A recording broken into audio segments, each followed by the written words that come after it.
This is the first interactive exercise in the course. These interactive exercises, or games, are designed to increase engagement in the course, to make it a bit more fun and less like work.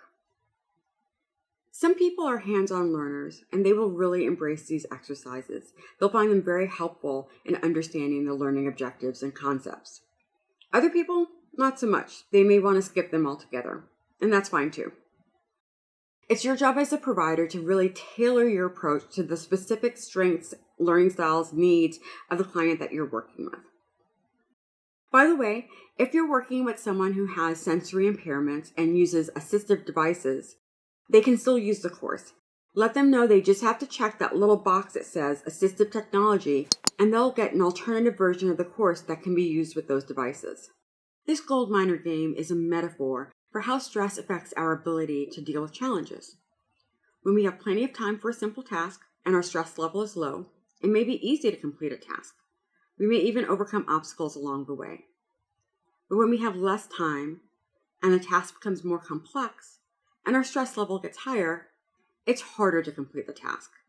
We may feel anxiety as we try to overcome barriers. It's just harder to get it done. You may want to reinforce this point by bringing up a personal anecdote of a time that stress affected your ability to meet a challenge. But getting back to Gold Miner.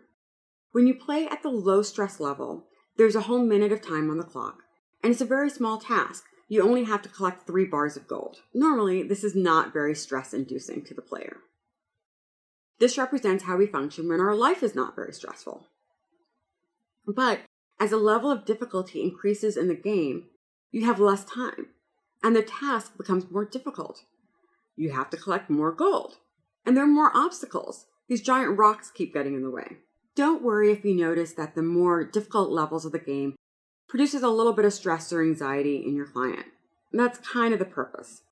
We want them to have that emotional experience of being overwhelmed and of stress affecting their ability to solve this challenge.